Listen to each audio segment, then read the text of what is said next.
had talked about looking forward to the challenge of facing Russell Wilson in practice. Yeah. I know it's no pads, but what was it like being out there? It looked like it was a lot of competition for an OTA practice. Yeah, no, it was fun. It was fun. And, I mean, our offense, I've always said, they've always been special. And I thought that was, prior to Russ, and obviously Russ getting here kind of elevates that to a whole nother level. Court, Tim, Judy, KJ. I mean, it feels like, Alberto, just weapons all across the board. So always have to be locked in. And then Russ just brings a whole nother element, the way that he commands the offense. They get to the line fast.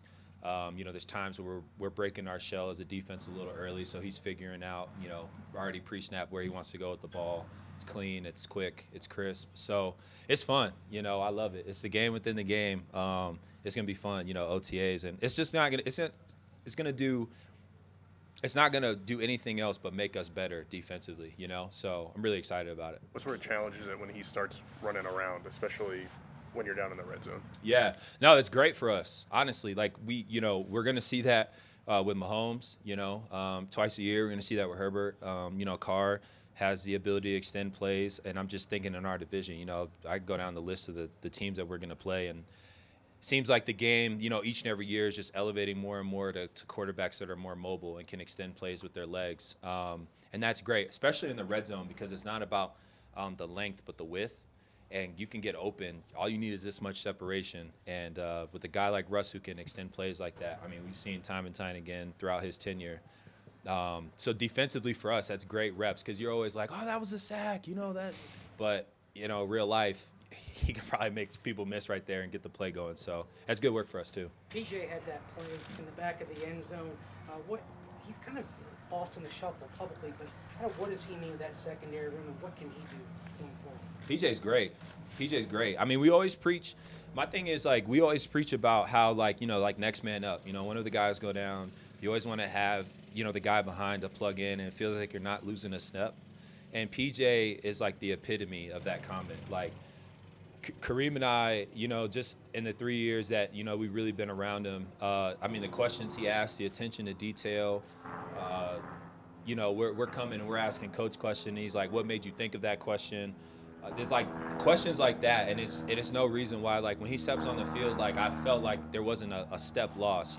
Obviously there's no place in replacing a Kareem, replacing other players, but it was easy flow communication with him, and you can see, his instincts kind of just take over when he's out there playing, and so he's always been a special player, and I'm glad you guys, some people, like you said, publicly, a lot of people here know, but he's gonna be a special player for a while. Russell talks about the everyday obsession with winning, and I know you have great respect for your teammates and what's going on in their lives.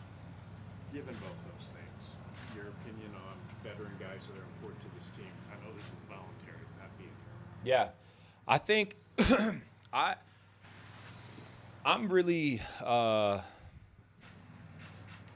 big on just as a leader, I'm really big on protecting, your space and what's right for you. And I'll never question that, and I think, hey, this is voluntary.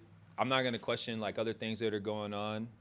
But for the guys that are here, and are putting in the work and are, being and are around, I think it's important, and am I going to say that next year if it's the same, obviously the same systems and things like that? Maybe not. You probably have a better grasp of the system, but a new defensive system, new offensive system, new teammates, new culture.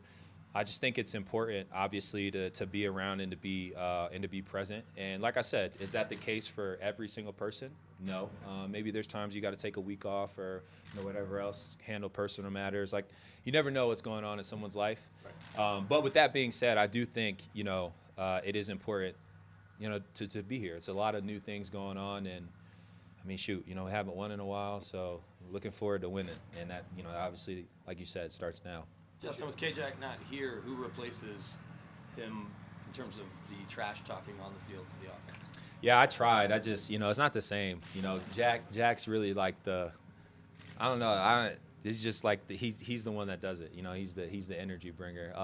It honestly was Hackett though. I think he was a little bit more amped. Now, once Jack wasn't here, maybe the energy stays the same when Jack gets back. I don't know, but yeah, Hackett was chirping a little bit. I'm cool with being the guy that chirps back. Maybe not the first one, So that was fun once we got going.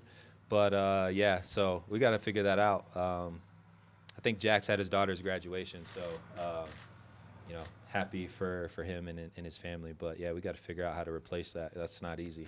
Justin, Michael Pittman is a guy you played with during his rookie season. He was out there a lot. You were playing with him last year. He only plays in 2 games because of the injuries. What you kind of have you seen from him since the end of last year that makes you think he can be kind of a key piece for you guys in the secondary? Yeah, I think I don't think it's easy, you know, to come in and to play fairly well your rookie year, and then to kind of, I mean, like obviously we drafted Pat, and then you know we picked up Ron, we picked up Kyle, and you know now all of a sudden you're taking a back seat. But then for him to come in towards the end of the season and to play like he did, like I thought he played outstanding when we played the Chiefs at home, the last game of the year, which I think is just a testament to his work ethic and the things that he's doing right.